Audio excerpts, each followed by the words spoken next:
សួស្តីបងប្អូនទាំងអស់គ្នាស្វាគមន៍មកកាន់វីដេអូថ្មីមួយទៀតពីខ្ញុំបាទថ្ងៃនេះខ្ញុំសូមចែកម្លែកពីវិធីសាស្ត្រតូចមួយដែលយើងចង់ convert file PDF ទៅជា file អីផ្សេងមួយទៀតដែលក្នុងវីដេអូនេះខ្ញុំនឹងបង្ហាញពីយើងអាច convert ទៅជា file Word file Excel file PowerPoint ហើយនឹង file រូបភាពអញ្ចឹងសម្រាប់នៅកុំព្យូទ័ររបស់ខ្ញុំនេះគឺជាទូទៅខ្ញុំប្រើ Acrobat version Pro ដែលកម្មវិធីនេះគឺយើងពេញនិយមសឹងគ្រប់ស្ថាប័នគ្រប់កុំព្យូទ័រទាំងអស់ដែលទិញថ្មីប្រើ personal របស់ក្រុមហ៊ុននេះគឺភាគច្រើនគឺមានកម្មវិធីនឹងមកហើយគាត់ថា Craig ហើយនឹង license អានឹងចែកលើបងប្អូនមានបាត់ចិត្តទិញឬមួយក៏អត់ចឹងណាប៉ុន្តែខ្ញុំបញ្ជាក់ម្ដងទៀត Acrobat នេះគឺ Acrobat Pro មិនមែន Acrobat Reader ទេណាបើសិនជា Acrobat Reader យើងអត់អាចទៅកែអីបានទេយើងបានតែមើលបើក file PDF មើលធម្មតាទេតែយើងអត់អាចកែបានទេអូខេអញ្ចឹងឥឡូវយើងចូលមកកាន់វីដេអូហ្នឹងហ្មងទៅចូលមកកាន់ពីវិធីធ្វើវាហ្មងទៅខ្ញុំមាន file នេះមួយដែលឈ្មោះថា binder 1នេះហើយជា file PDF ទេអញ្ចឹងខ្ញុំចង់បានចង់ឲ្យវាធ្វើវាទៅជា file ផ្សេងទៀតដើម្បីជាជម្រើសក៏ដូចជាពេលខ្លះឧទាហរណ៍ថាឥឡូវខ្ញុំចង់បានទៅជា file Word ដើម្បីយកទៅកែឬមកក៏យកបោះឲ្យអ្នកផ្សេងកែឬមកកុំព្យូទ័រផ្សេងគាត់មានតែ Word ទេអត់មាន Acrobat ហ្នឹងទេអញ្ចឹងគាត់កែបានតែនៅលើ Word អញ្ចឹងគាត់អាចយើងអាច convert ទៅជា file ហ្នឹងបានហើយក៏យើងអាច convert ទៅជា file ផ្សេងទៀតអូខេអញ្ចឹងយើងបើក file នេះរួចហើយគឺយើងចូលមកកាន់ file យើងយកពាក្យថា save as other save as other នេះដូចបងប្អូនឃើញអញ្ចឹងយើងមាន4យើងមានWord យើងមាន Excel spreadsheet នេះ Excel បងប្អូនទីអត់ដឹងកម្មវិធីខ្លះគេមានជំនួសកម្មវិធី Word Excel គឺប្រើគេដាក់ថា spreadsheet ចឹងមកអញ្ចឹងហើយដល់ពេលបើនៅក្នុង Google គេហៅ Google Sheet បើនៅក្នុងWPS គេហៅ spreadsheet ចឹងហើយក៏មាន PowerPoint និងជារូបភាពអូខេអញ្ចឹងយើងទៅ option ទី1មុនយើងចង់ convert ទៅជា file Word អញ្ចឹងយើង select យក Word នេះមកហើយយើងយក Word document ព្រោះ Word 97 2003នេះវាសេរីចាស់ហើយយើងលែងប្រើអូខេអញ្ចឹងយើងយក Word document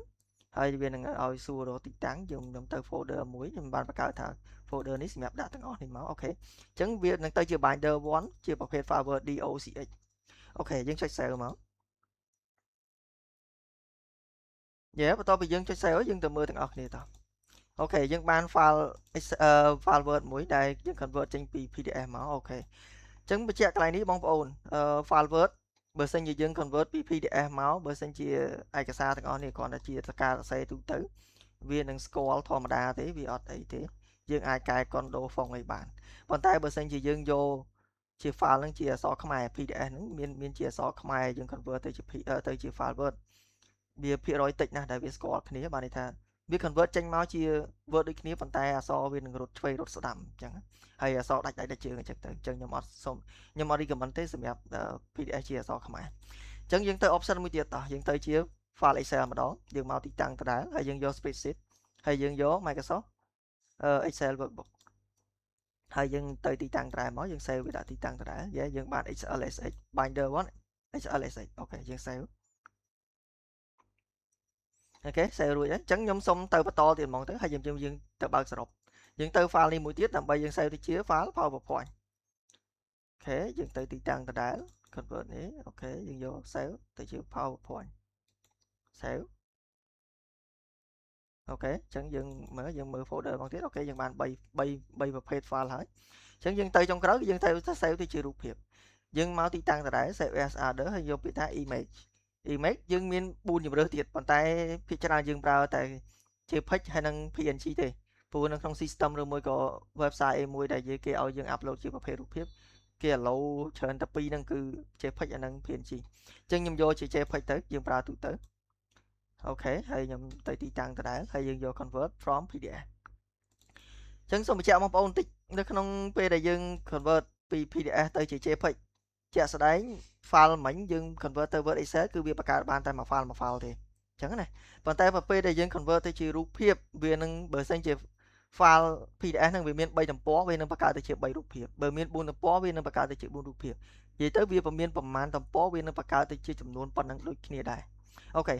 ហើយឥឡូវយើង save រួចហើយតោះយើងចូលទៅបើកមើល folder ហ្នឹងហ្មងទៅអូខេឃើញថាយើងបាន Word 1បាន PowerPoint 1បាន Excel 1ហើយនឹងបានរូបភាព3ទៀតដែរយើង convert ចេញពី file PDF ហ្នឹងមក ចឹងយើងសាកចូលមើលសិនលទ្ធផលដែលយើង convert មកតើវាបែបម៉េចដែរ convert មកតើវាអាចទទួលយកបានអត់ចឹងកន្លែងនេះមិញខ្ញុំបាននេះរួចហើយ file Excel ជា file Word យើងបានបើកហើយនៅសល់ file PowerPoint យើងសាកបើកមើលតើវាចេញបែបម៉េចដែរអូខេ PowerPoint វារាប់តាមចំនួន page របស់វាដែរបើសិនជា PDF ហ្នឹង3 page អូខេវាបាន3 page ដែរយ៉ាអញ្ចឹងអូខេយើងអាចកែតិចតួចទៀតទៅនេះកែវាមកយើងកែអូខេអញ្ចឹងយើងទៅ Excel មើលតើវាចេញរូបភាពបែបម៉េចតើវាចេញមកតើយើងអាចមើលបានអត់អានបានអត់ដោយសារតែ Excel វាជាប្រភេទ file មួយមាន row column អញ្ចឹង PDF វាពិបាកនឹង convert មកណាវាគាត់ដឹងថាតន្ន័យវា convert មកអស់ហើយប៉ុន្តែឆ្វេងស្ដាំលើក្រោមគឺវាអត់ recognize ទេអូខេអញ្ចឹងកន្លែងនេះយើងអាចត្រូវកែបន្ថែមបន្តិចបើយើងចង់ទៅជា Excel ហើយបើសិនជា file ហ្នឹងមាន column មាន row ដែរខ្ញុំគិតថាប្រហែលជាអាចនឹងមិនទៅជាល្អទាំងស្រុងទេអូខេចុះឥឡូវយើងទៅមករូបភាពវិញរូបភាពឃើញថាដោយសារ file PDF នេះវាមាន3ទំព័រអញ្ចឹងការ save របស់វាក៏ចេញជា3ទំព័រដូចគ្នាដែរអូខេអញ្ចឹងនៅក្នុងនេះវីដេអូនៅថ្ងៃនេះខ្ញុំមានតែប៉ុណ្្នឹងទេសម្រាប់បងប្អូនដែលគាត់មានជា file PDF ហើយអត់មាននេះអីគាត់ចង់ save ទៅជារូបភាពឬមួយក៏ file ផ្សេងអីយើងមាន option ប៉ុណ្្នឹងហើយយើងប្រើជាមួយកម្មវិធី Acrobat Pro អរគុណសម្រាប់វីដេអូថ្ងៃនេះមានតែប៉ុណ្្នឹងទេអរគុណច្រើន